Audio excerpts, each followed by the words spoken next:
Pelajaran kita adalah pelajaran yang ke-10, jalan kebenaran dan hidup. Di dalam pendahuluan dari pelajaran kita dikatakan Injil Yohanes terbagi dalam 4 bagian. Ada pendahuluan, bagian mujizat-mujizat, bagian kemuliaan, dan penutup. Di pelajaran-pelajaran yang telah kita ikuti sebelumnya itu lebih berfokus kepada pendahuluan dan juga mujizat-mujizat yang menunjukkan siapakah Yesus melalui mujizat, percakapan, dan pengajarannya. Kalau kamu tidak percaya dengan apa yang aku katakan, bahwa aku mengatakan aku di dalam Bapa dan Bapa di dalam aku, lihatlah apa yang sudah aku lakukan. Maka pada saat itu mereka mulai mikir, iya ya, tidak ada manusia yang seperti Yesus ini. Tidak ada seorang pun yang pernah melakukan ini sebelumnya, lebih baik daripada yang Yesus Kristus lakukan.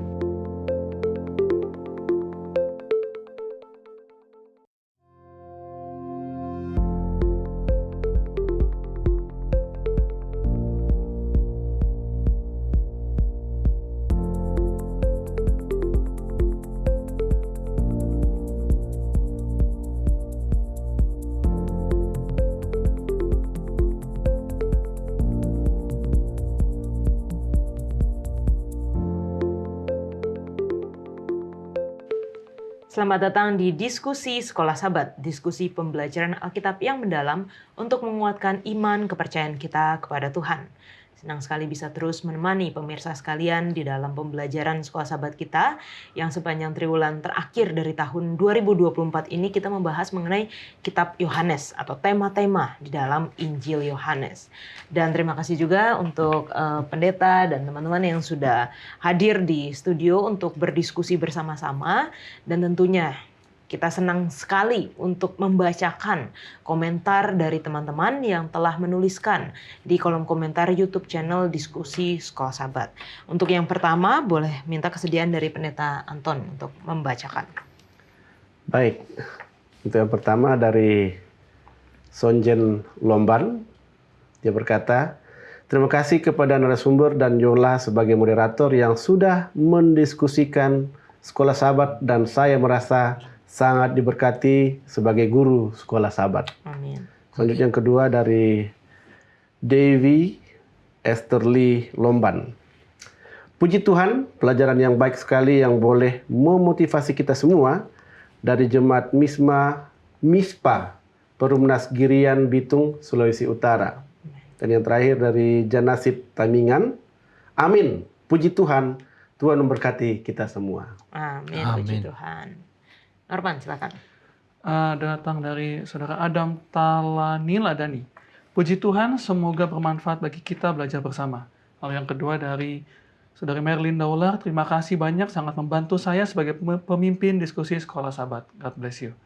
Lalu yang terakhir dari Ibu Cindy Suryani, terima kasih diskusi Sekolah Sabat di Hope Channel sangat membantu bagi guru Sekolah Sabat karena mudah dimengerti. Amin. Amin. Untuk Pendeta Ojahan. Baik. Yang pertama dari Saudara Jonah Junior. Salam, puji Tuhan. Terima kasih telah berbagi berkat melalui diskusi Sekolah Sabat setiap hari dari Gereja Masih Advent hari ke-7 Gideon Manado. Yang kedua adalah Saudara JMZ. Amin, puji Tuhan. Terima kasih atas diskusi Sekolah Sabat yang mudah dimengerti dan dipahami. God bless you dari Gereja Kitapol Tamparuli, Sabah. Yang terakhir, Saudara Jevi Wiyarso. Terima kasih untuk pelajaran Sekolah Sabat dengan penjelasan yang begitu jelas dan sederhana dan mudah untuk dicerna. Amin, puji Tuhan. Terima kasih, kita selalu senang ya menerima kesaksian dan komentar bagaimana program ini dapat membantu saudara-saudara sekalian, baik secara pembelajaran secara pribadi, keluarga, dan juga di dalam jemaat.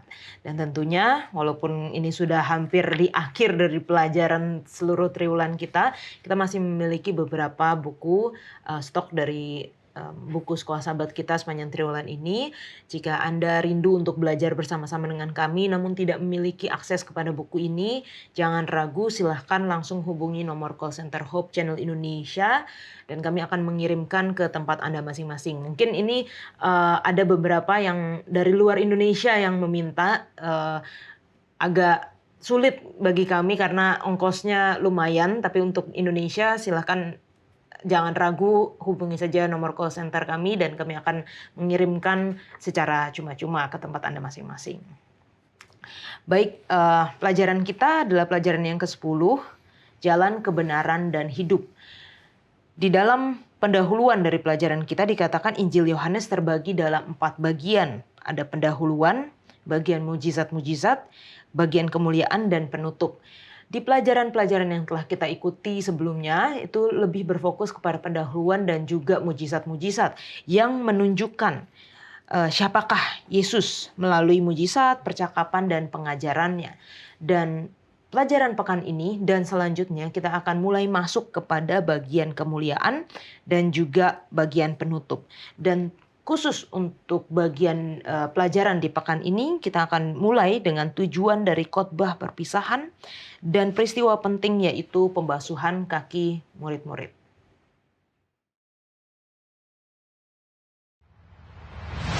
Injil Yohanes adalah salah satu dari 4 Injil dalam Perjanjian Baru yang memiliki keunikan tersendiri dalam menyampaikan pesan dan narasinya. Seperti halnya seluruh kitab suci, Injil ini datang atas kehendak Allah, bukan atas kehendak umat manusia. Ditulis oleh Rasul Yohanes, murid Yesus yang digunakan oleh Roh Kudus untuk menyampaikan banyak tema penting. Firman atau logos, terang, roti, air, Roh Kudus, kesatuan, mujizat-mujizat, kesaksian, dan nubuat. Tema-tema ini sangat meneguhkan dan menerangi satu sama lain di seluruh Injil. Berbeda dengan Injil sinoptik yang lebih banyak berfokus pada peristiwa-peristiwa dalam kehidupan Yesus. Injil Yohanes seringkali memusatkan perhatian pada percakapan pribadi antara Yesus dengan hanya 1 atau 2 orang, seperti Nathanael, Nikodemus, wanita di sumur, orang lumpuh di kolam Bethesda, orang buta sejak lahir, Lazarus dan saudara perempuannya, Pilatus, Petrus, atau Thomas. Injil Yohanes akan membawa kita kembali kepada kehidupan dan pelayanan Yesus Kristus yang dengan mengenalnya adalah hidup kekal. Dengan fokus pada identitas ilahi, Yesus Sang Mesias, Tuhan dan Juru Selamat, dan kita akan melihat makna yang lebih dalam tentang tema-tema dalam Injil Yohanes.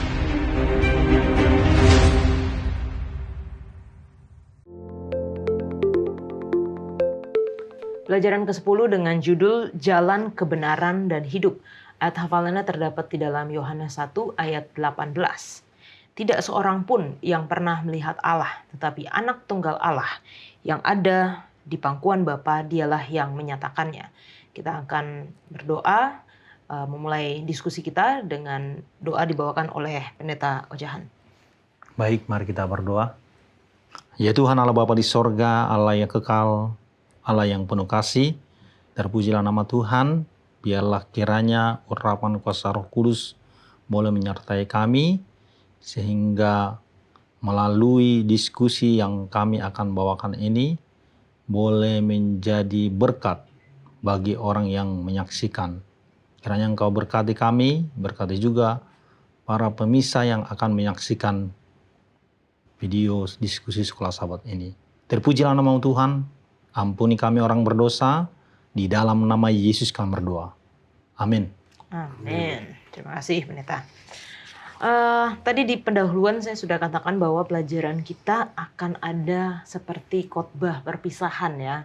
Dari Yesus kepada murid-muridnya. Ini kalau kita bayangkan di satu mungkin film gitu, ini lagi saat yang melo-melonya, di mana Yesus dia tahu waktunya sudah tiba dan harus meninggalkan murid-muridnya. Kalau boleh saya tanyakan dulu kepada teman-teman yang hadir di sini, pernah nggak harus berpisah dengan teman atau keluarga dan gimana rasanya? Apa kata-kata yang disampaikan kepada teman atau keluarga itu? Mulai dari Pendeta Anton dulu. Oke, jadi seringkali kalau acara perpisahan ya, entah itu kalau kami melayani sebagai pendeta, pisah dengan jemaat yang satu dan melayani jemaat yang lain, sering dikasih waktu untuk menyampaikan pesan dan kesan. Nah, ini yang sering terjadi. Dan saya percaya apa yang kita pelajari di sini juga pesan yang Yesus sampaikan kepada murid-muridnya. Dan tentu ada kesannya di hati murid-muridnya. Jadi berbicara pesan dan kesan ini kita akan berbicara mengenai pengalaman apa yang sudah terjadi sebelumnya. Ya. Tetapi di sini berbanding terbalik, Yesus selalu bicara apa yang akan terjadi ke depan. Oke. Ya, jadi memang inilah luar biasanya firman Tuhan ini. Kalau kita bicaranya apa yang terjadi di masa lalu ketika bersama-sama, kalau Yesus lain, dia bicara ke depan apa yang akan terjadi setelah mereka berpisah. Oke. Itu dia. Norman. Kayaknya pernah deh waktu paling berkesan tuh waktu pindah jemaat biasanya kan. Karena Papa juga pendeta, sama seperti pendeta Ini di sini. keluarga pendeta kayaknya.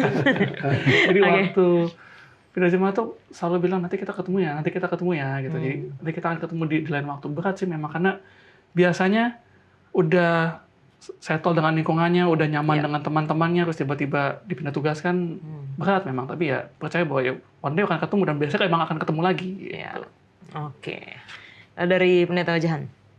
Baik, terima kasih. Jadi memang kalau berbicara memang mengenai perpisahan ini memang tentunya sedih ya. Ya. Apalagi kita sebagai anak rantau ya. Kalau kita berpisah dengan orang tua itu pasti rasanya sedih dan pengen kembali cepat bertemu gitu. Jadi memang pesan yang disampaikan ya paling sehat-sehat, semoga lancar dimanapun berada. Itulah yang biasa yang kita rasakan. Tetapi yang pasti walaupun ada perpisahan pasti ada pertemuan. Amin. Oke. Nah, dari momen perpisahan Tuhan Yesus dengan murid-muridnya itu diawali dengan satu peristiwa yang penting. Dan ini dicatat di dalam Yohanes 13 dengan judul Yesus membasuh kaki murid-muridnya. Sebenarnya apa sih latar belakang dari pembasuhan kaki yang dilakukan oleh Yesus dan mengapa Yesus melakukannya? Pendeta Wajahan.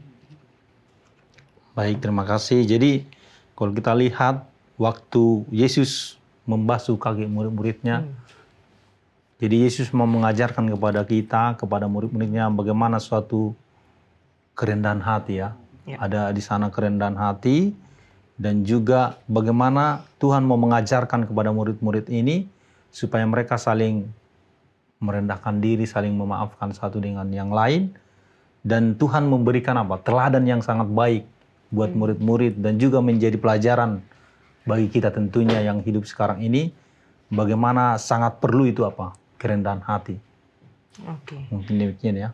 Kalau di zaman sekarang mungkin kita nggak familiar lagi ya dengan cuci kaki gitu ya. Tapi kalau di zaman dulu kayaknya normal-normal aja. Gimana, Norman? Normal, iya normal karena orang zaman dulu kan biasanya kalau nggak ada sepatu kan zaman dulu kan. Belum ada adanya sepatu. nyeker terus sendalan juga sendal tipis, nggak yang kayak zaman sekarang yang udah mulai tebal-tebal, bahkan udah ada yang nutupin kaki sepenuhnya gitu kan, karet. Di zaman dulu tuh kalau dibilang orang zaman itu orang kalau dia habis bepergian lalu pulang biasanya ada budak atau ada hamba yang udah siap basuh kaki sebelum masuk rumah. Dan biasanya kalau bersihin kaki orang itu, kalau kita kan udah enak ya pakai sepatu kaki bersih gitu kan. Begitu basuh kaki mau perjamuan contohnya lebih nyaman karena kita tahu kakinya udah bersih. Tapi kalau orang zaman dulu bekas injak apa, belum lagi kapalannya ada materi segala macam, rasanya agak-agak agak-agak menjadikan. Tapi ya balik lagi ketika pada saat itu konteksnya mau perjamuan tapi nggak ada hamba, nggak ada budak, ya terus ya udah let me do it gitu loh. Saya mau kasih contoh sama kalian. Inilah contoh tadi pendeta saya katakan, inilah contoh kerendahan hati saya gitu loh. Belajar dari saya karena saya guru gitu. Ini Tanton. Oke, jadi someone has to do the dirty work. Ya. Seseorang harus melakukan pekerjaan kotor itu. Dan di sini kalau kita pelajari di sekolah Sabat, memang kebudayaan mereka atau kebiasaan mereka yang melakukan pekerjaan ini adalah seorang hamba. Dan ya, sebagaimana yang kita lihat di pelajaran ini begitu menarik, murid-murid nggak mau dibilang hamba karena mereka masing-masing berlomba-lomba mau menjadi yang pertama, yang terutama, dan ya yang memimpin. Tapi di sini sebaliknya Yesus memberikan teladan yang saya bilang sangat-sangat penting. Dan kita peringati ini sampai hari ini. Ya. Sebelum perjamuan kudus, kita ikuti pembasuhan kaki. Hanya untuk mengingat bahwa Yesus Kristus pernah melakukan ini. Dan kita wajib untuk melakukannya karena dia juga mengatakan demikian. Jikalau aku guru dan Allahmu melakukan ini, maka kamu juga harus melakukannya. Jadi sebenarnya kita hanya mengikuti. Itulah Kristen ya, pengikut Kristus. Jadi apa yang Yesus Kristus sudah pernah lakukan, kita ikuti saja. Sesimpel itu sebenarnya. Amin. Terima kasih penjelasannya pendeta. Nah tadi sudah sempat disebutkan ya bahwa pelajaran kerendahan hati dari Yesus itu ditunjukkan melalui bagaimana Yesus mau melayani. Dia bahkan sebenarnya adalah guru dari mereka, tapi Yesus mengambil peran sebagai hamba yang mencuci kaki mereka. Bagaimana itu kerendahan hati ini dapat kita aplikasikan dalam kehidupan kita sehari-hari, pendeta? Ya baik, terima kasih. Jadi memang melalui teladan yang Yesus ajarkan kepada murid-murid ini di dalam kehidupan sehari-hari kita, bagaimana pentingnya kita apa? Memaafkan gitu ya. Ketika orang menyakiti kita, ketika saudara-saudara kita menyakiti kita, disinilah pentingnya apa? Kerendahan hati itu, bagaimana saya siap mengampuni orang yang bersalah itu. Jadi saya sangat kagum juga kepada Yesus. Dia sudah tahu sebenarnya Yudas kan mau berkhianat sama dia, tetapi dia tetap merendahkan hati. Bagaimana dengan saya gitu? Ketika ada orang yang menyakiti saya, siap nggak saya untuk membasuh kakinya seperti itu? Di jemaat contohnya kan. Itulah mungkin aplikasinya ya. Kerendahan hati itu sangat penting sekali. Oke. Norman? Ya, kalau sekarang kadang-kadang ini yang terjadi pada anak muda sekarang ya gitu ya. Kalau udah lihat kerja, aduh males nih orangnya nih, ada yang ngeselin lah, ada yang inilah. Dan kadang-kadang juga orang kalau di gereja gitu kan merasa bahwa saya si ketua, saya si pemimpin PA gitu, saya nggak mau ngelakuin hal-hal receh gitu. Nah, perlu dimengerti, sekali lagi kan gereja itu kan akhirnya dari Yesus itu, dari Yesus ya. Kalau Yesus aja dia mau merendahkan hati untuk dalam pekerjaan Tuhan, ya apalagi kita dalam komunitas gereja gitu loh. Ya lakukanlah apa yang memang harus dilakukan. Kalau ada yang belum turun tangan, ya coba bantu untuk turun tangan. Ini juga berlaku dalam kehidupan sehari-hari, baik itu di rumah, baik itu di tempat bekerja gitu. Walaupun orang ini yang lagi happening belakangan, orang bilang lakuin aja pekerjaan sesuai dengan ininya, dengan porsinya, orang nggak dibayar lebih. Tapi kadang-kadang kalau kita lihat ada teman yang sakit, masa kita gantiin ya, why not kita bantu untuk kerjakan, apalagi di rumah.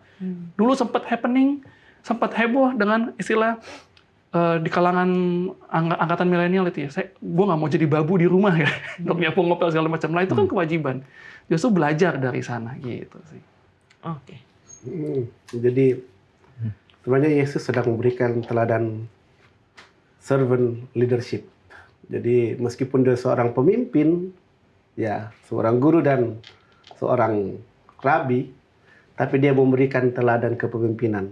Karena pada dasarnya tidak semua pemimpin punya kerendahan hati, apalagi mau jadi hamba untuk yang dia pimpin. Dan seperti yang banyak diketahui bahwa seorang pemimpin yang baik bukanlah yang hanya memerintah, tetapi yang mengajak melakukan. Jadi Yesus memberikan teladan yang sangat luar biasa dalam memimpin, khususnya dia tunjukkan dulu caranya, baru kemudian nanti kalian praktek. Bisa bayangkan seorang guru, dia bilang, oke, kalian bikin ini, kalian bikin itu, kalian bikin ini, tapi dia nggak tunjukkan bagaimana caranya. Yang ada pasti murid-muridnya bingung. Itu gimana caranya nih? Ini gimana? Tetapi Yesus bukan hanya sekedar memberikan teori, tapi dia langsung praktik begini caranya. Sehingga murid-murid paham dan mengerti, sehingga saya pikir akan lebih mudah untuk mereka mempraktekkan, melakukannya ke depannya. Demikian. Tadi kalau Norman katakan bagi mungkin pemimpin di gereja saat ini ya, saya pernah bertemu dengan kalau ini mungkin ketua jemaat gitu, dia lah yang sapu-sapu, bersihin, susun-susun bangku di gereja. Wah ini biasanya jarang gitu kita melihat ada ketua jemaat yang melakukan hal seperti itu. Tapi ini merupakan salah satu contoh yang baik. Siapa saja, terlepas dari apa jabatan dia di gereja, itu kita punya kewajiban untuk melayani, untuk membantu, untuk mempersiapkan ibadah, dan terutama tadi yang sudah dijelaskan bahwa kita harus punya kerendahan hati, bukan hanya dalam hal-hal yang seperti itu ya, tapi kerendahan hati benar-benar yang tulus gitu untuk melayani orang-orang yang ada di sekitar kita. Nah, kita akan masuk di dalam Yohanes 14. Nah, ini satu cerita yang tidak asing lagi bagi kita, apalagi di ayat 1 sampai 3 itu adalah janji Yesus yang mengatakan, "Janganlah gelisah hatimu, percayalah kepada Allah, percaya juga kepadaku. Di rumah Bapakku banyak tempat tinggal. Jika tidak demikian, tentu aku mengatakannya kepadamu. Sebab aku pergi ke situ untuk menyediakan tempat bagimu, dan apabila aku telah pergi ke situ dan telah menyediakan tempat bagimu, aku akan datang kembali dan membawa kamu ke tempatku, supaya di tempat di mana aku berada, kamu pun berada." Dalam konteks apa sebenarnya Yesus mengatakan janji ini, Norman? Iya, ini lucu sih sebenarnya. Jadi konteksnya waktu itu kan setelah perjamuan itu, ya kita tahu bahwa Yesus harus menuntaskan tugasnya gitu. Dia harus menggenapi nubuatan tersebut. Dia kasih tahu ke murid-muridnya itu, kalau sahabat kita juga bilang, dia memberitahu itu, dia mau kasih persiapan ke murid-muridnya. Dia mau persiapan ke murid-muridnya karena ada hal yang harus dia lakukan, penggenapan, supaya murid-muridnya juga jangan yang kaget dan clueless jadinya gitu kan. Nah, yang uniknya adalah kata "aku pasti akan datang kembali" ini ada lebih dari sebuah janji. Seakan-akan seolah-olah Yesus mau bilang yang di masa depan udah pasti akan terjadi. Gitu. Jadi nggak usah takut, nggak usah khawatir. Walaupun sebenarnya murid-muridnya sempat bingung ketika Tuhan mengatakan ini gitu kan. Karena kalau menurut bahasa Yunani, ada "janganlah gelisah hatimu" itu seakan-akan ada perasaan yang meresahkan, yang mengganggu. Murid Yesus bingung, tapi Yesus kasih tahu, ya tenang aja, nggak apa-apa, tenang aja, aku akan datang kembali untuk ada tempat yang harus dipersiapkan terlebih dahulu. Oke, udah tahu John? Oke, baik, terima kasih. Jadi kalau kita lihat memang di sini ada jaminan ya, jaminan kepastian yang sudah disampaikan tadi, bahwa Tuhan itu akan datang supaya kita jangan gelisah tadi, murid-murid jangan supaya mereka, kalau kita lihat di sini, tidak meresahkan ya, tidak mengganggu. Jadi tidak bingung mereka. Artinya Tuhan memberikan jaminan bahwa kedatangannya itu pasti, dan kedatangannya itu sama seperti dia naik ke sorga. Dia datang di awan-awan. Inilah memang kerinduan umat Tuhan, kita semua yang menanti kedatangan Yesus itu. Bagaimana kita akan melihat dia gitu. Bahkan kalau kitab Wahyu katakan, Wahyu 1 ayat 7 dibilang, semua mata akan melihat. Saya nggak bisa bayangkan itu, kedatangan Yesus itu ya. Bagaimana di negara yang lain, misalnya seperti di Amerika, dengan Indonesia kan beda waktu gitu. Tapi kok bisa semua mata melihat gitu. Inilah memang kerinduan kita semua tentunya, bahwa Yesus memberikan jaminan yang pasti, dia akan datang kembali. Walaupun kita memang nggak tahu ya, kapan kedatangannya, karena Alkitab tidak mencatat. Tapi yang pasti, kita harus berjaga-jaga, siap sedia untuk menunggu kedatangannya. Amin. Ini memang masih berlanjut ya, kayak dari perpisahan Tuhan Yesus dengan murid-muridnya, memberikan tadi di awal ada perjamuan yang didahului dengan pembasuhan kaki, lalu setelah itu ada pesan-pesan yang diberikan kepada Yesus kepada murid-muridnya, dan berakhir dengan "jangan gelisah hatimu." Artinya mungkin murid-muridnya akan berpikir, ini Yesus kok aneh ya, ngomong-ngomong mau pergi terus gitu, mau pergi ke tempat yang kalian tidak tahu, kalian tidak bisa ke sana. Makanya Yesus katakan jangan gelisah hatimu. Tadi Norman sudah mention bahwa kata gelisah diterjemahkan dalam bahasa Yunani sebagai taraso, yang berarti mengaduk-ngaduk, mengganggu, meresahkan, dan membuat bingung.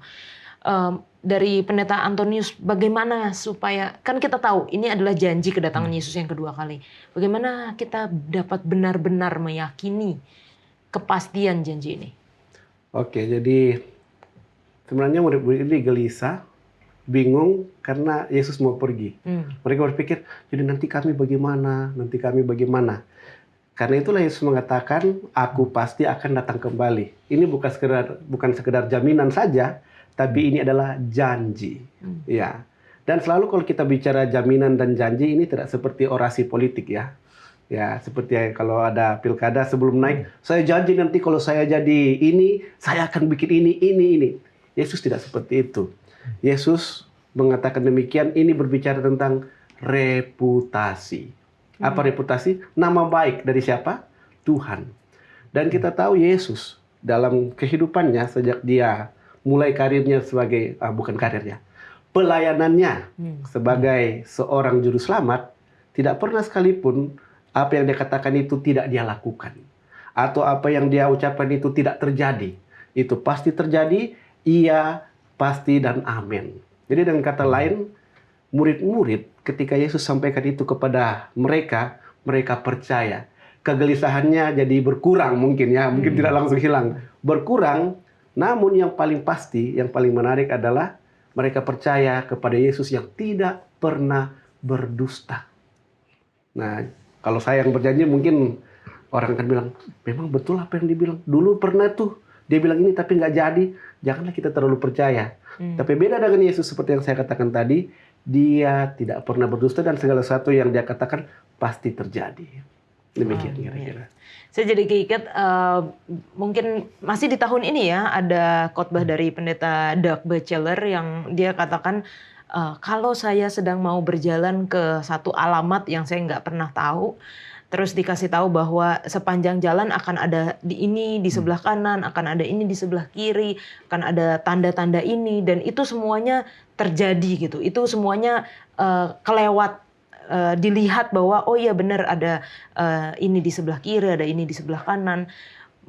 Kalau semua tanda-tanda itu sudah benar, nggak mungkin ujungnya salah, nggak mungkin yang di akhir itu tidak terjadi. Jadi kita sudah melihat bahwa tanda-tanda tadi pendeta Antonius katakan semua yang Yesus katakan itu terjadi, dan tanda-tanda yang di dalam Alkitab juga terjadi, bahwa kita yakin janji Yesus yang akan datang kembali untuk membawa kita ke tempatnya itu akan terjadi juga. Teman-teman jangan kemana-mana, kita akan lanjutkan diskusi kita setelah yang satu ini.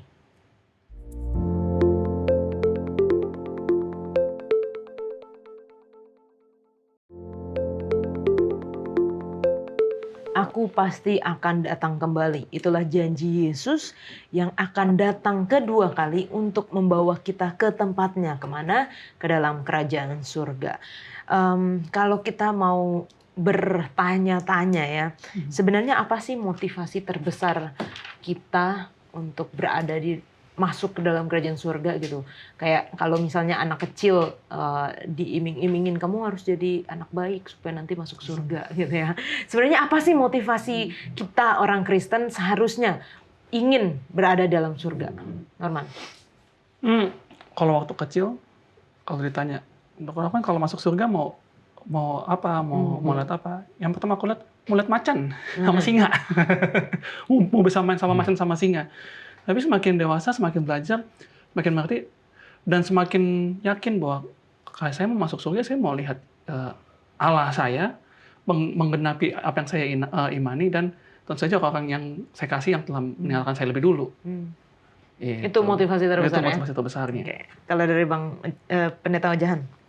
Ya, jadi kalau motivasi ya, memang kita sebagai pengikut Tuhan ya. Apalagi kalau Alkitab katakan kan, Filipi 3 ayat 20, dikatakan kita ini warga negara surga. Artinya kalau kita nggak masuk surga lagi memang ngeri ya, menyedihkan sebenarnya. Tetapi karena kita adalah pengikut Tuhan, kita rindu bersama dengan Yesus. Apalagi rindu melihat Yesus gitu ya. Rindu dipulihkan. Jadi itulah mungkin motivasinya bagi kita sebagai anak-anak Tuhan atau umat-umat Tuhan. Bagaimana kita supaya apa? Harus berada di sorga gitu.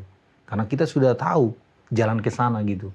Tinggal kita bagaimana kita menghidupkannya di dalam kehidupan kita. Oke. Mungkin kalau dari kecil harus diajarin juga ya, ke surga itu mau ketemu Yesus, bukan mau ketemu macan, bukan mau ketemu singa gitu. Walaupun ya itu masih maksudnya di otak mereka ya itu mungkin yang menarik gitu bagi mereka. Tapi sebenarnya apa pentingnya kita melihat atau bersama-sama dengan Yesus di dalam kerajaan surga, Pendeta? Oke, jadi kalau kita berbicara tentang surga, sebenarnya secara singkat surga itu adalah tempat di mana Tuhan atau Yesus berada. Ya, jadi ketika Yesus datang ke dunia ini, Surga itu terbawa dengan dia. Kemanapun dia pergi, ada atmosfer surga. Kalau kita berbicara surga, ini bukan sekedar berbicara Tuhan dengan manusia. Tapi ini berbicara tentang relationship. Ya. Atau hubungan. Contoh, kita punya pasangan. Kira-kira kalau kita ke tempat itu, mau bertemu dengan pasangan itu dan dia tidak ada, apakah tempat itu akan menjadi tempat yang menyenangkan? Karena tempat itu berbicara tentang benda mati. Ya kan? Tempat itu benda mati. Kalau kita berbicara dengan tempatnya, nggak mungkin tempat itu akan berbicara kepada, oh gini-gini. Jadi ini berbicara juga tentang interaksi. Kenapa surga itu menjadi indah? Karena ada Tuhan Yesus di sana. Dan hubungan kita dengan Yesus inilah yang membuat surga itu begitu indah. Dibalik dengan segala kemegahan, kemewahan, keindahan, dan yang dijanjikan yang baik-baik, yang indah-indah itu, yang gemerlap itu. Tapi kalau tidak ada Tuhan Yesus di sana, itu hanya sekedar benda mati. Useless. Padahal kita membutuhkan hubungan. Kita membutuhkan sosialisasi. Kita membutuhkan yang namanya kedekatan satu dengan yang lain. Jadi ketika kita berbicara tentang surga dan Tuhan, ini berbicara tentang relationship, hubungan. Pertanyaannya, bagaimana hubungan Anda dengan Yesus hari ini? Apakah menyenangkan atau tidak? Karena kadang sering terjadi ya, kalau hubungan ada masalah, kita bahkan jengkel, tidak mau, apalagi mau membicarai orang tersebut. Ya kan? Jadi kalau hubungan dengan Yesus itu tidak baik, maka kita tidak akan mau ke surga. Tetapi kalau hubungan dengan Yesus itu baik, dan kita mengerti kenapa kita harus ke sana, maka jaminan surga yang dijanjikan oleh Yesus oleh karena ada hubungan pribadi. Jadi sering orang juga katakan, berarti kita ada orang dalam. Ada orang di surga. Saudara-saudariku, mungkin pemahaman ini menurut orang konotasinya agak negatif. Kalau kita bawa ke ranah duniawi. Tapi kalau kita bawa ke ranah surgawi, iya kita masuk ke surga karena ada Yesus orang dalam kita di sana. Benar kan? Ya, kalau tidak ada Yesus, kita tidak akan ke surga. Mungkin kita akan tetap ada di dunia ini dan binasa ketika peristiwa neraka itu terjadi. Demikian kira-kira. Oke, jadi kalau dibayang-bayangkan itu kayak kalau misalnya nggak punya hubungan sebelumnya terus tiba-tiba ini kayak dijodohin kali ya, kayak dinikahin paling kondang gitu ya. Nggak pernah ketemu sebelumnya, nggak pernah ada hubungan, nggak pernah ada apa-apa, nggak pernah ada percakapan, nggak pernah ada relationship. Tapi tiba-tiba langsung di sana akan hidup selama-lamanya gitu kan. Mungkin perasaan nggak nyaman juga ya. Makanya dikatakan bahwa kita bisa membuat surga kecil di dunia dengan hubungan kita setiap hari dengan Tuhan Yesus. Oke, kita masuk masih di Yohanes 4.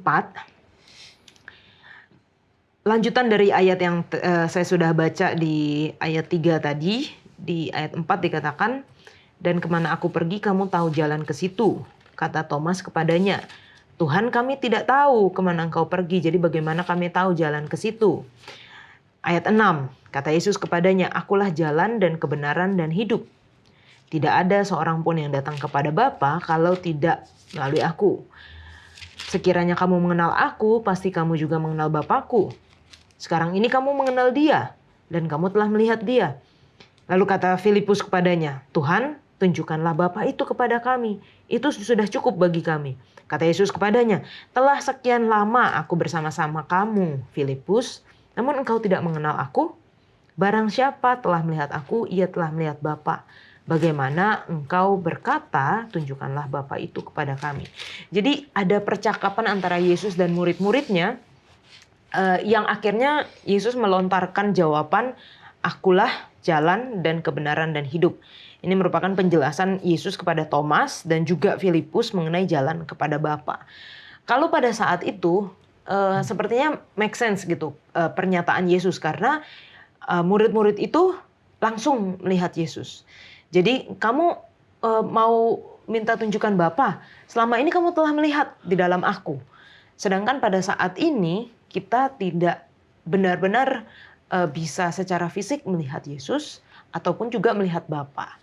Nah, apa sih maksudnya Yesus itu menjadi pengantara kita kepada Bapa? Apakah kita tidak bisa datang kepada Bapa secara langsung? Neta Ojahan. Baik, jadi terima kasih. Jadi kalau kita lihat memang waktu Yesus sebagai manusia ketika dia bersama dengan murid-muridnya, mereka sudah menyaksikan sebenarnya bagaimana Yesus itu adalah Allah. Jadi kalau apa yang dikatakan Yesus ini, kalau kamu sudah melihat aku, maka kamu akan melihat Bapa. Karena Tuhan Yesuslah sebagai apa? Pengantara. Ya. Makanya dikatakan akulah jalan, akulah kebenaran, akulah hidup.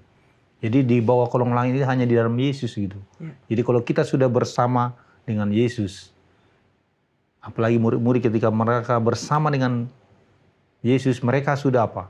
Bersama dengan Bapa. Itulah yang dijelaskan Yesus kepada mereka, karena mereka belum paham bahwa kadang-kadang juga Yesus benar nggak sih ini Allah gitu.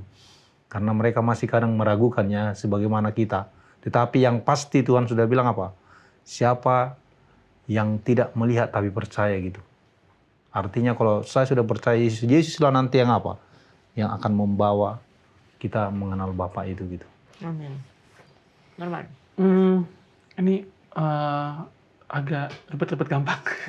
Karena gini, dari ayat tadi yang udah kayak lebasin itu udah clear, udah jelas bahwa antara Yesus dan Bapa tandanya ada koneksi di sana. Iya. Makanya ketika Filipus nanya pertanyaan yang tunjukkan kepada kami apa Bapa itu gitu loh.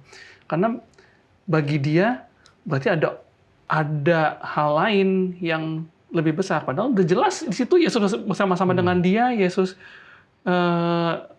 ngobrol sama dia, makanya Tuhan bilang itu ada yang telah lihat saya, dia telah lihat Bapa. Berarti ada koneksi di antaranya. Nah, yang paling dapat highlight di sini adalah kalau seseorang dia mau datang kepada Bapa, maka dia butuh perantara. Ingat bahwa kita ini dalam keadaan berdosa. Orang berdosa kalau datang kepada Bapa itu secara langsung tidak bisa. Ibaratnya kalau kita dituduh bersalah, terus tanpa adanya pengacara kita langsung datang kepada hakim gitu loh. Yang ada makin kena masalah gitu kan. Makin kena masalah itu kenapa kita butuh pengacara. Sebagai perantara kita di pengadilan berbicara kepada hakim. Ini juga konteks yang sama berlaku di sini. Orang yang mau datang kepada Bapa, dia harus lewat Yesus. Kenapa? Karena Yesus yang akan membantu dia menerangi. Menerangi jalan orang tersebut, menuntun jalan orang tersebut kepada Bapa, yang dimana kita tahu bahwa Yesus dan Bapa itu terkoneksi. Oke. Ini jadi mengingatkan saya tentang bait suci ya. Bagaimana Yesus adalah imam besar. Kalau di bangsa Israel pada saat zaman dulu harus ada satu perantara lah, yaitu imam besar yang datang yang menghubungkan antara Tuhan dengan umatnya. Dan ini juga yang Yesus sedang lakukan di bait suci di surga, menjadi perantara bagi kita. Pendeta Anton? Ya, jadi berbicara tentang Bapa ya dan Yesus Kristus. Menariknya Yesus bilang bahwa kalau kamu sudah lihat aku, kamu sudah melihat Bapa. Ini bukan berbicara tentang kemiripan atau sekedar penampilan dari Bapa itu sendiri. Tapi ini lebih berbicara tentang karakter Bapa yang sudah ditunjukkan oleh Yesus Kristus ketika dia berada di dunia ini. Dan ada ayat menarik, dia bilang begini, setelah pertanyaan itu ya, di dalam Yohanes 14, saya ingin bacakan, mulai dari ayat 10 sampai ayat 11. Dia katakan, tidak percayakah engkau bahwa aku di dalam Bapa dan Bapa di dalam aku? Apa yang aku katakan kepadamu, tidak aku katakan dari diriku sendiri, tetapi Bapa yang diam di dalam aku, dialah yang melakukan pekerjaannya. Lalu ayat 11 katakan, percayalah kepadaku bahwa aku di dalam Bapa dan Bapa di dalam aku. Atau setidak-tidaknya, percayalah karena pekerjaan-pekerjaan itu sendiri. Jadi dengan kata lain, Yesus mengatakan, kalau kalian tidak percaya bahwa Bapa di dalam aku dan aku di dalam Bapa, kalian lihatlah apa yang sudah aku lakukan selama ini. Yang buta melihat, yang lumpuh berjalan, yang sakit disembuhkan, dan segala jenis mukjizat yang hanya orang yang memiliki atribut kealahan yang dapat melakukan itu. Kalau manusia biasa, meskipun dia seorang nabi, ada batas-batas yang tidak bisa dilewati, di mana ini bagiannya Tuhan. bagiannya Allah Bapa, ini bagiannya Allah Anak. Dan itulah yang Yesus lakukan. Kalau kamu tidak percaya dengan apa yang aku katakan, bahwa aku mengatakan aku di dalam Bapa dan Bapa di dalam aku, lihatlah apa yang sudah aku lakukan. Maka pada saat itu mereka mulai mikir, iya ya, tidak ada manusia yang seperti Yesus ini. Tidak ada seorang pun yang pernah melakukan ini sebelumnya lebih baik daripada yang Yesus Kristus lakukan. Jadi apa yang Yesus lakukan sebenarnya pada saat itu? Dia mau meyakinkan murid-muridnya bahwa meskipun aku sudah pergi, jangan khawatir. Makanya selanjutnya kan Yesus menjanjikan akan ada Roh Kudus. Ya. Nah, itulah seperti itu kira-kira. Oke, terima kasih pendeta untuk penjelasannya. Kalau tadi aku membayangkan ilustrasinya itu, Norman katakan kalau manusia yang berdosa langsung datang kepada Tuhan, itu pasti akan binasa gitu ya, karena Tuhan itu suci. Mungkin kita bayangkan kayak api gitu ya, mungkin didatengin sama kertas, bukan karena apinya jahat lalu kertasnya terbakar, tapi memang karena bahannya berbeda gitu. Api itu pasti akan membakar kertas. Kenapa Yesus menjadi pengantara kita? Karena dia adalah Allah, dia punya istilahnya sisi apinya ada, tetapi dia juga telah menjadi manusia gitu, telah mengambil kemanusiaan kita. Jadi dia bisa menjadi pengantara antara kita dengan Allah Bapa. Dan di dalam pelajaran kita juga dikatakan bahwa Yesus di Yohanes 1 ayat 18 ya, tadi di ayat hafalan kita dikatakan bahwa Yesus telah menyatakan Bapa. Menyatakan dalam ayat ini adalah kata kerja Yunani exegomai, yang berarti menjelaskan, menafsirkan, eksposisi. Dari sinilah kita mendapatkan kata eksegesis. Artinya Yesus merupakan pernyataan terbaik yang kita dapat miliki mengenai Bapa itu. Mengenai tadi kalau kata Pendeta Antonius, karakter Bapa itu. Kita akan lanjutkan setelah yang satu ini.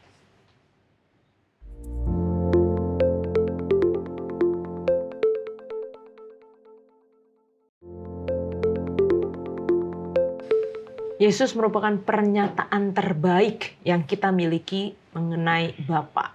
Dalam hal apakah itu dan mengapa itu menjadi satu kabar yang sangat baik. Pendeta Ojahan. Ya baik, jadi kalau kita lihat memang tadi dikatakan sudah Allah Bapa dan Allah Anak. Aku dan Bapa adalah satu gitu. Jadi ketika kita sudah melihat Yesus sudah pasti akan apa? Melihat Bapa gitu. Karena mereka adalah Allah, bahkan yang menciptakan dunia ini dikatakan bahwa Yesus adalah pelaksana penciptaan gitu. Jadi segala sesuatu dijadikan oleh Dia gitu. Jadi untuk itulah hanya melalui Yesus memang. Jadi hanya bersama Yesus lah kita akan apa? Bisa selamat gitu. Jadi kalau kita sudah terima Yesus, kita sudah mengenal Yesus, kita sudah pasti melihat Bapa nanti pada akhirnya pada waktu Yesus datang itu. Jadi kita harus apa? Percaya kepada Tuhan Yesus karena Dia adalah Allah dan Dia juga adalah apa? Juru selamat kita. Oke. Norman. Ya, kalau dibilang Yesus adalah pernyataan terbaik yang kita miliki tentang seperti apakah Bapa, ya karena memang terlihat sangat jelas gitu dalam arti seperti ini. Apa yang dilakukan Yesus kan selalu bilang kalau Dia mau berbuat mukjizat, dia akan selalu sebut Bapa gitu kan. Dia akan minta kuasa dari Bapa. Jadi apa yang dia lakukan, apa yang dia perbuat, yaitu mencerminkan karakter, tadi Pendeta Antonius sudah bilang, karakter Bapa itu sendiri gitu. Jadi yang dilakukan Yesus, pernyataan Dia kepada kita itu sebenarnya ya ini loh, kalau mau lihat sifat Bapa itu, kalau mau lihat bagaimana kehidupan Bapa itu, dan kalau mau datang kepada Bapa ya lihat saya, lewat saya. Oke, jadi kalau berbicara tentang bagaimana Yesus Kristus merepresentasikan Bapanya, saya mau ambil dari beberapa aspek. Yang pertama aspek fisik. Ya, fisiknya Bapa mungkin seperti yang Yesus tampilkan pada saat Dia berada dengan murid-muridnya pada saat itu. Secara fisik ya. Kemudian aspek yang kedua adalah aspek mentalnya. Mental ini kan tidak kelihatan. Dan ini berbicara bagaimana pikiran Yesus disalurkan lewat perkataan dan perbuatannya. Dan itu menggambarkan apa yang Bapa persis akan lakukan ketika kalau dia ada di dunia ini. Jadi Yesus merepresentasikan Bapa secara mental. Kemudian yang ketiga, secara rohani. Iya, jadi apa yang Yesus lakukan, apa yang Yesus ajarkan, apa yang Yesus khotbahkan, apa yang Yesus lakukan dalam menyembuhkan orang dan mukjizat-mukjizat lewat khotbahnya dan ajarannya, itu merepresentasikan Bapa kalau dia ada di dunia ini. Dan yang keempat ya secara sosial, bagaimana Yesus bersosial, berteman, berhubungan satu dengan yang lain, dengan lawan jenis, dengan keluarganya, dengan murid-muridnya, itu menunjukkan bagaimana Bapa Tuhan itu akan memiliki hubungan sosial juga dengan umat-umatnya. Dan mungkin kalau yang terakhir kita bicara finansial ya. Finansial ini merujuk kepada Yesus yang kemana-mana itu dia nggak bawa duit. Ya kan? Jadi ini ibaratnya kita sebagai anak-anak Bapa, kita nggak perlu khawatir karena semua sudah disiapkan oleh Bapa. Sebagai contoh lah, kalau kita pergi piknik ya, waktu masih anak-anak. Kita kan nggak sibuk mau siapin baju, nggak sibuk mau siapin kendaraan, atau mau sibuk pikirin apa nanti kita makan kalau di piknik. Semuanya sudah disiapkan oleh Bapa, oleh orang tua. Itulah mengapa Yesus dalam hidupnya, dia tidak pernah bawa duit kemana-mana. Bahkan ada Yudas yang memegang duit. Kalaupun ada. Jadi dengan kata lain, Yesus merepresentasikan Bapa. Secara fisik, mental, kerohanian, sosial, dan finansial itu sangat sempurna. Sehingga tidak ada satu manusia pun yang bisa tidak mengenal Bapa atau dengan kata lain memiliki hubungan yang dekat dengan Bapa melalui Yesus Kristus tentunya. Dan mengapa Yesus dikirim ke dunia itu juga untuk memulihkan ya, memulihkan pandangan orang Israel tentang Allah yang selama ini mungkin salah persepsi gitu, salah pandangan, di mana mungkin mereka berpikir bahwa Allah adalah Allah yang kejam, Allah yang kalau kita nggak menurut sama Dia kita akan diberikan hukuman. Kalau kita nggak menurut sama hukum-hukum Tuhan, maka kita akan ditindas oleh bangsa lain. Dan itu yang menjadi pemikiran dari orang-orang Farisi, pemimpin-pemimpin agama yang akhirnya menambah-nambahi hukum, memperberat hukum itu sendiri supaya jangan melanggar. Nanti kita dihukum oleh Tuhan gitu. Dan itu ternyata yang direpresentasikan sama Yesus berbeda. Dia ingin menunjukkan bahwa Allah adalah Allah yang Maha Kasih. Perempuan yang berzina diampuni, pemungut cukai diberikan kesempatan gitu. Jadi itu merupakan sifat atau karakter dari Bapa yang jangan sampai kita pada saat ini salah juga mengerti bahwa Allah itu adalah Allah yang penuh kasih, dan juga jangan kita jadi orang yang salah merepresentasikan gitu. Dengan kehidupan kita yang tidak mengampuni, yang tidak rendah hati, kita malah bikin orang lain jadi melihat, oh ternyata Allah kalian kayak gitu ya gitu.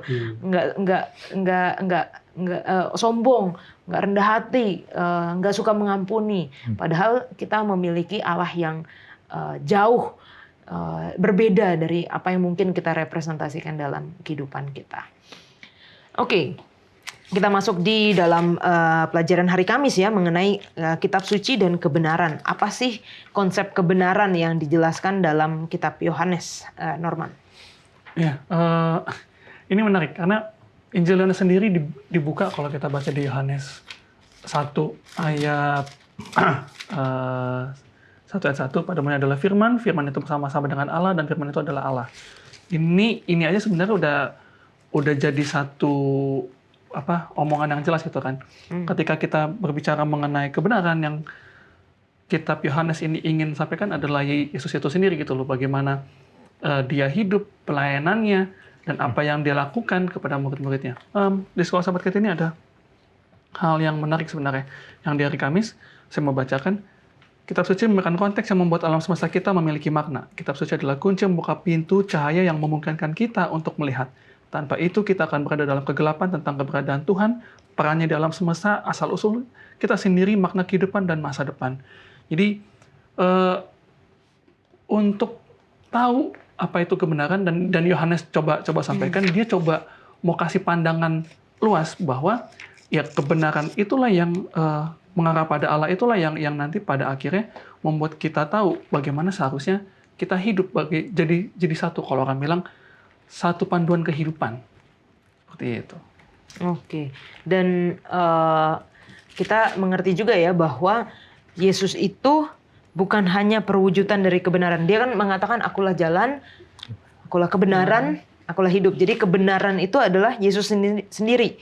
Dia adalah kebenaran. Kebenaran bukan sebuah konsep atau rancangan. Kebenaran adalah suatu pribadi, yaitu Yesus Kristus. Nah, kalau kebenaran adalah Yesus sendiri, bagaimana sebenarnya kaitan kebenaran atau Yesus dengan kitab suci? Pendeta Ojahan. Baik, jadi seperti yang sudah disampaikan tadi bahwa pada mulanya adalah firman. Jadi firman itu adalah Allah, atau firman itu adalah Yesus ya. Jadi hubungannya dengan firman Tuhan dengan Allah itu adalah sangat erat ya, karena Yesus itu adalah firman. Jadi artinya kitab suci ini adalah Yesus. Makanya dikatakan akulah roti hidup. Nah, kalau dulu mungkin bangsa Israel mereka ada manna ya. Nah, kalau manna itu kan memberikan mereka hidup selama kurang lebih 40 tahun. Demikian juga Yesus adalah apa? Firman atau manna itu. Makanya saya istilahnya seperti ini, harus makan Yesus gitu. Karena akulah roti hidup. Artinya kita harus mempelajari firman Tuhan ini setiap hari. Karena inilah sumber makanan rohani yang menguatkan kita untuk menghadapi segala permasalahan kehidupan ya. Sehingga dikatakan Yesus adalah kebenaran. Firman Tuhan adalah kebenaran karena firman Tuhan itu sendiri adalah Yesus gitu. Makanya kita bisa berkomunikasi dengan Tuhan ya melalui apa? Membaca firman dan juga melalui doa. Demikian. Pendeta Anton? Ya, jadi kita mundur sedikit dulu sebelum ke tentang kitab suci ya. Saya senang ini ada satu kutipan di pelajaran hari Rabu di bagian paragraf terakhir. Dia katakan kebenaran Yesus Kristus dapat diibaratkan sebagai matahari yang menerangi dunia, sesuai dengan Yohanes 8 ayat 12. Jadi Yohanes 8 ayat 12 itu berbicara tentang Yesus sebagai terang dunia. Hal ini sejalan dengan apa yang dinyatakan oleh C.S. Lewis tentang kekristenan. Saya percaya pada kekristenan sebagaimana saya percaya bahwa matahari telah terbit. Bukan hanya karena saya melihatnya, tetapi karena olehnya saya melihat segala sesuatu yang lain. Jadi dengan kata lain, kebenaran ini memberikan terang. Sebagaimana matahari, ya, saya tidak bisa bayangkan bagaimana matahari itu kalau tidak ada terangnya. Ya kan? Nah, begitulah Yesus. Kebenarannya itu menerangi sehingga kita tahu. Bukan hanya sekedar tahu, dapat melihat dengan jelas. Seperti kita saat ini. Kalau tidak ada terang ini, kita akan ada dalam kegelapan. Mungkin kita nggak tahu siapa di sebelah kita, tidak tahu apa di depan kita, bahkan mungkin kita tidak akan tahu apa yang harus kita lakukan. Tetapi kebenaran Yesus itu menerangi, sehingga kita bisa melihat, tahu mau ngapain. Itu sebenarnya. Oke, puji Tuhan. Dan bagaimana seharusnya kita yang sudah memahami bahwa kebenaran itu adalah Yesus sendiri, dan firman itu sendiri, yaitu firman Tuhan, Alkitab, mempengaruhi pandangan kita melihat hal-hal yang lain ada di dunia ini. Karena kan seharusnya kalau kita sudah tahu apa itu kebenaran, itu akan mempengaruhi cara kita memandang hal yang lain. Norman? Kadang-kadang ini sih, tadi boleh ulang lagi pertanyaan Kak? Gimana seharusnya pemahaman kita tentang kebenaran mempengaruhi pandangan kita terhadap hal yang lain? Nah, kadang-kadang gini, kalau misalnya kita ada satu aku bilang gini di contoh ada film, aku kebetulan beberapa hari lalu ada nonton film. Seseorang itu dia tadinya berbuat hal yang tidak menyenangkan, dia penjahat, dia berbuat hal yang melawan hukum dan sangat berat yang seharusnya dihukum mati, tapi karena di dalam sel tersebut dia ketemu dengan orang yang tertuduh tapi dia tidak melakukan kejahatan, ngobrol banyak, dan sebelum orang ini dihukum mati, sebelum penjahat yang benarnya dihukum mati, dia bilang gini, terima kasih telah merubah pandangan saya tentang dunia ini. Sebelumnya yang saya tahu dunia ini hanyalah hitam dan putih. Nah, anehnya sebelum dia mati justru dia melakukan perubahan di situ. Nah, kadang-kadang pandangan seseorang terhadap sebuah kebenaran ketika dia lihat dan ketika dia yakin dan dia lakukan, maka pandangan dalam kehidupannya juga akan berubah. Yang mungkin tadinya dia rasa bahwa dunia ini gini-gini aja, contoh kayak pemilu gitu ya. Kalau pemilu kan orang bilang, siapapun pemimpinnya kayaknya akan sama aja nih hasilnya. Tapi kalau dia tahu dan yakini orang ini yang saya pilih dia bisa melakukan perubahan dan ternyata dilakukan benar-benar melakukan perubahan, maka dia bisa melihat, oh masih ada kok orang-orang baik di sekitar saya, oh masih ada kok orang yang bisa saya andalkan. Begitu juga dengan tadi kebenaran tersebut, ketika dia lihat dan dia tahu, maka gaya hidupnya, gaya pandangnya terhadap kehidupannya sehari-hari itu bisa berubah. Kita kadang-kala kalau di gereja gitu, saya lihat ada orang yang teman gitu yang tadi udah males ke gereja, udah ogah-ogahan gitu, terus tiba-tiba satu hari dia rajin ke gereja, dia lebih aktif lagi belajar soal sahabat, dia lebih aktif lagi di kepemudaan.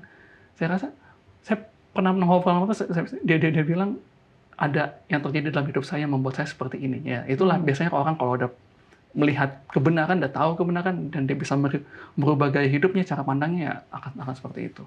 Amin. Baik, jadi ketika Yesus katakan, akulah terang dunia, gitu. Jadi dia adalah sebagai petunjuk ya, sama seperti yang sudah disampaikan Pendeta Antonius tadi matahari, terang gitu. Jadi kalau nggak ada terang, kita nggak bisa jalan gitu, nggak tahu mau kemana. Jadi harus ada arahnya gitu. Jadi dengan adanya terang ini, maka akan menuntun kita ke dalam tujuan kita gitu. Jadi tahu kita. Contohnya misalnya ketika kita melakukan suatu kesalahan, dari mana kita tahu itu? Bahwa itu salah. Artinya karena firman Tuhan tadi ada kebenaran, ada terang, ada kita mengetahui kesalahan kita. Makanya firman Tuhan ini bisa menyatakan kesalahan kita. Dari mana saya tahu saya? Ya dari firman Tuhan gitu. Jadi untuk itulah kita harus bersama Tuhan tadi. Karena dialah petunjuk, dialah juru selamat. Tanpa dia kita nggak bisa selamat gitu. Jadi kita harus selalu bersama dengan Tuhan. Karena itulah yang akan menuntun kita sampai kepada Bapa tadi. Menuntun kita sampai kepada surga. Demikian. Amin. Pendeta, sekaligus kesimpulan. Firman Tuhan atau kitab suci dan kebenaran, saya ingat Mazmur 119 ayat 105 yang mengatakan, firman-Mu itu pelita bagi kakiku dan terang bagi jalanku. Bagaimana firman ini menjadi pelita dan menjadi terang bagi kita? Simpelnya gini, Alkitab ini, kitab suci ini menerangi pikiran kita. Dari yang tidak tahu, oleh karena baca Alkitab, mempelajari, dan diajarkan mungkin kita jadi tahu. Contoh yang paling simpel adalah kehidupan pribadi saya. Saya dulu tidak tahu tentang hari Sabat. Ya, karena ya meskipun saya baca Alkitab ini, saya hanya lihat-lihat, oh Sabat, oh iya.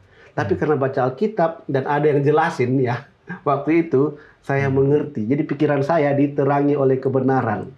Sehingga saya mau menghidupkan itu menjadi pemelihara Sabat. Nah, inilah contoh paling simpel tentang bagaimana firman Tuhan itu menjadi kebenaran yang menerangi. Dan bukan hanya pikiran kita yang diterangi, tetapi segala aspek kehidupan kita sesungguhnya.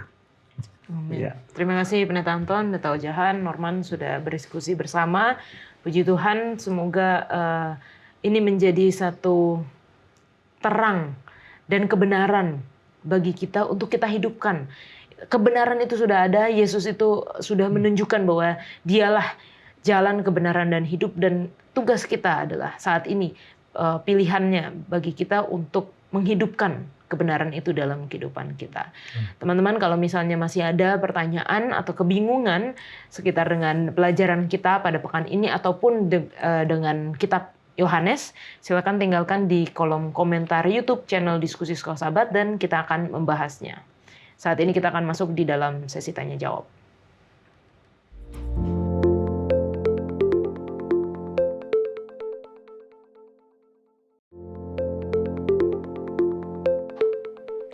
Saat ini kita masuk di dalam sesi tanya jawab diskusi sekolah sahabat kita dan kita sudah bersama dengan Pendeta Alberto Tulesi. Terima kasih Pak Pendeta. Terima kasih Kak Yola. Sudah mau bersedia untuk menjawab pertanyaan dari teman-teman yang telah menuliskan di kolom komentar YouTube channel Diskusi Sekolah Sahabat.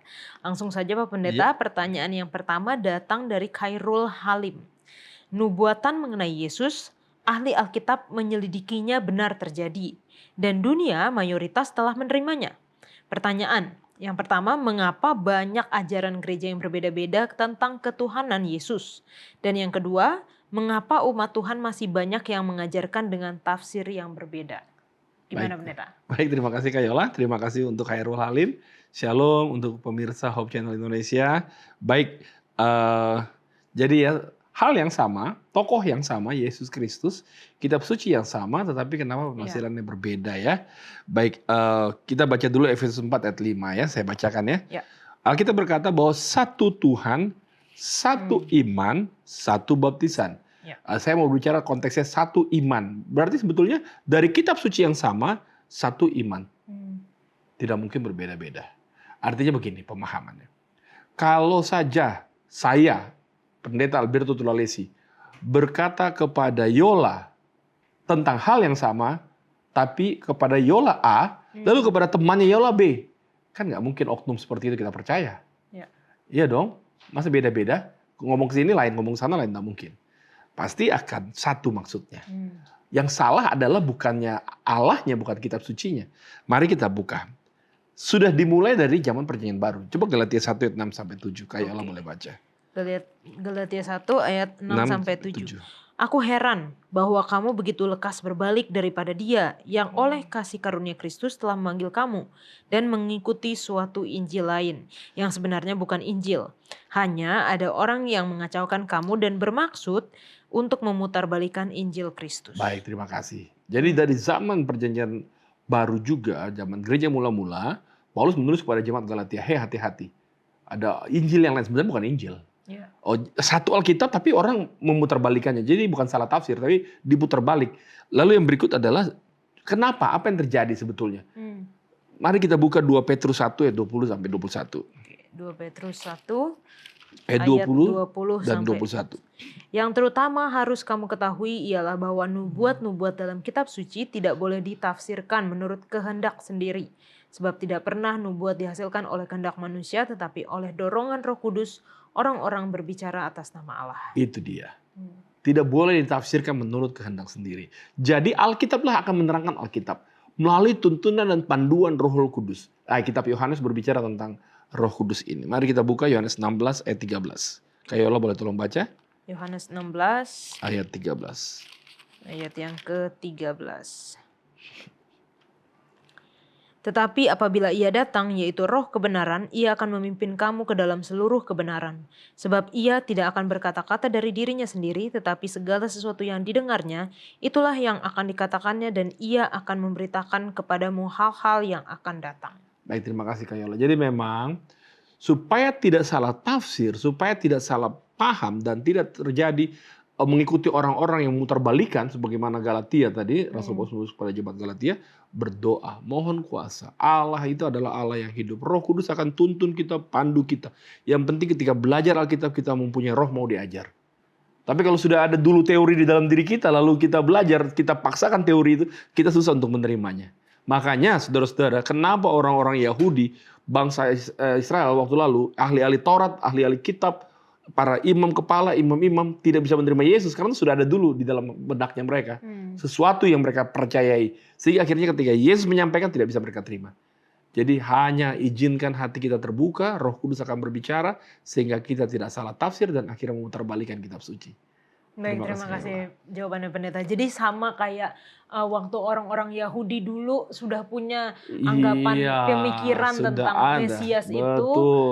Sekarang banyak orang-orang juga yang salah menafsirkan karena sudah ada pemikiran di dalam pikiran mereka ya Pendeta ya. Oke. Terima kasih Kak Yola. Baik, ini adalah pertanyaan yang kedua dari akun Kosae Madiun. Pelajaran sekolah sahabat pekan ini menurut saya sangat penting untuk kita pelajari karena sangkutannya adalah kemesiasan Yesus bin Yusuf dari Nazaret yang adalah Tuhan kita. Namun bagaimana kita merespon orang-orang yang masih menganggap suatu blasfemi atau penghujatan ke Tuhan bila mana nubuatan perjanjian lama adalah Yesus sebagai Mesias. Baik, terima kasih Kak Yola. Terima kasih untuk akun Kosaya Madiun. Baik, ini dalam kitab Yohanes secara keseluruhan. Coba kita boleh buka Yohanes 5 ayat 39 sampai 40. Oke, Ini perkataan Yesus. 5 ayat 39 sampai yang 40. ke-40. Kamu menyelidiki kitab-kitab suci sebab kamu menyangka bahwa olehnya kamu mempunyai hidup yang kekal. Tetapi walaupun kitab-kitab suci itu memberi kesaksian tentang aku, namun kamu tidak mau datang kepadaku untuk memperoleh hidup itu. Iya. Jadi lihat ya, bahwa orang-orang mempelajari kitab suci harusnya bisa menemukan Kristus sebagai sang Mesias itu. Jadi itu yang diharapkan. Tapi pada faktanya adalah, sebagaimana tadi pertanyaan pertama, ada orang-orang yang pelajari kitab suci, tapi karena mereka tidak bisa menerima, tidak mempunyai roh kerendahan hati untuk mendengarkan Roh Kudus berbicara kepada mereka dan menerima kebenaran, mereka tolak akhirnya. Nah, bagaimana caranya untuk mendekati mereka yang tolak? Artinya mereka yang menganggap bahwa itu penghujatan ya, Yesus sebagai oknum ilahi ya, penghujatan terhadap Tuhan. Bagaimana caranya? Ada banyak orang-orang yang tidak percaya Kristus sebagai Tuhan. Di atas muka bumi ini, teman-teman kita di sekitar kita. Coba Yohanes 10 ayat 16 Kak Yola. Saya ingin ambil dari kitab Yohanes ini. Oke, Yohanes 10 ayat yang ke-16. 16. Ada lagi padaku domba-domba lain yang bukan dari kandang ini. Domba-domba itu harus kutuntun juga dan mereka akan mendengarkan suaraku dan mereka akan menjadi satu kawanan dengan satu gembala. Baik, terima kasih. Jadi bila mana ada beberapa kumpulan orang yang terdapat di kelompok agama yang tidak mempercayai Yesus sebagai Tuhan, jangan kita kategorikan bahwa semua itu menolak. Belum tentu.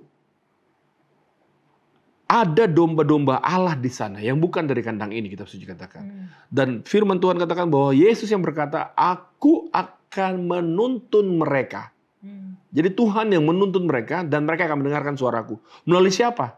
Kisah 1 ayat 8 berkata bahwa kita adalah saksi-saksi Kristus. Melalui kita semua. Jadi bersaksi saja. Dengan penuh kerendahan hati dan kasih, bergaul dengan mereka, tunjukkan kasih sayang buat mereka, tunjukkan kasih Kristus buat mereka. Lalu ceritakan bagaimana kebaikan Tuhan, bagaimana Allah yang kita sembah, sehingga dengan pertolongan Tuhan akan menjamah hati mereka. Dan mereka akan mendengarkan suara Tuhan. Tapi kalau memang orang-orang yang sama sekali menolak dan tidak mau, itu tidak termasuk kategori domba. Orang-orang yang menolak sama sekali itu pilihan mereka. Tapi banyak dari antara orang-orang yang sementara ini berada di dalam kumpulan agama yang tidak paham betul tentang Kristus, maka tugas kita lah untuk bersaksi. Saya yakin dan percaya kalau mereka domba Kristus, mereka akan mendengarkan suara Tuhan dan akan dituntun oleh Tuhan sendiri melalui hamba-hambanya menjadi satu kawanan. Amin. Terima kasih Pak Pendeta. Terima kasih Kak Yola. Saya jadi ingat Paulus yang sekeras itu saja, Saulus yang sekeras itu aja bisa Tuhan lembutkan ya Pendeta untuk percaya bahwa Yesus itu adalah Tuhan. Jadi jangan kita anggap semua yang saat ini mungkin belum mengerti atau memang sudah tahu tapi menolak. Jangan kita anggap mereka itu tidak pasti akan seterusnya akan menolak. Yang penting tadi Pendeta katakan kita bagikan saja, kita bersaksi saja. Terima kasih Pendeta untuk jawaban-jawabannya. Teman-teman kalau masih memiliki pertanyaan seputar dengan kitab Injil Yohanes yang kita bahas di dalam triwulan ini, jangan ragu untuk menuliskan di kolom komentar YouTube channel Diskusi Sekolah Sabat dan kita akan membahasnya. Saat ini kita kembali lagi ke studio.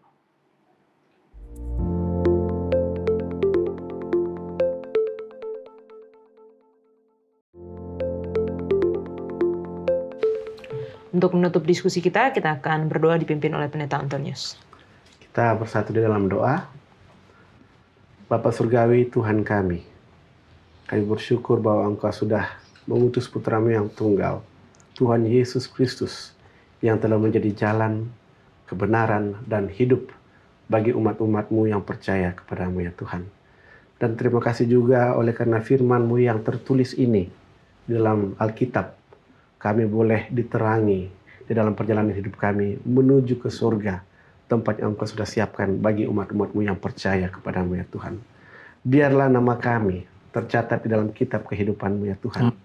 Di mana ketika Engkau datang pada kali yang kedua, oleh karena terang kebenaran yang kami hidupkan di dunia ini setelah kami mengetahuinya, menuntun kami untuk bersiap bagi kedatangan-Mu yang kedua kali. Amin. Kami berdoa khusus untuk semua pemirsa Hope Channel yang menyaksikan tayangan ini dimanapun mereka berada. Biarlah Yesus Kristus, Sang Jalan, Sang Kebenaran, dan Sang Hidup itu juga menjadi bagian semua yang menyaksikan. Sehingga benar-benar ya Tuhan, kami semua boleh bersiap untuk kedatangan Tuhan Yesus Kristus yang kedua kali membawa kami ke tempat Ia yang telah Ia janjikan di sorga, di mana banyak tempat untuk kami semua. Terima kasih Bapa, Kau sudah mendengarkan dan menyempurnakan doa kami ini, karena sudah kami panjatkan hanya dalam nama Tuhan dan Juru Selamat kami, Tuhan Yesus Kristus. Haleluya. Amin. Amin. Terima kasih Pendeta Antonius dan semua yang sudah datang di studio untuk berdiskusi. Kiranya pelajaran ini dapat menambah semangat kita di dalam kehidupan kerohanian kita untuk menanti kedatangan Yesus yang sudah tidak lama lagi. Kita akan bertemu kembali di episode selanjutnya. Tuhan Yesus memberkati.